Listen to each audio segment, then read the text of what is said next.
चंदुओं की परेड आज काटेगा ये ब्लेड।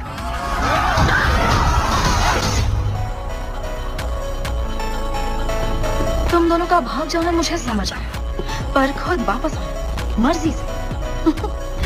तुम कितने बेवकूफ हो। मुझे बस घर जाना है। वो ऑप्शन तुम्हें मिलेगा नहीं। दो ऑप्शन है, या मौत या मेरी गुलामी। अपनी मर्जी से चुन लो चिड़िया।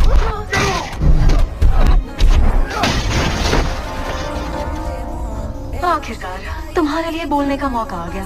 बोलना मुझे पसंद नहीं।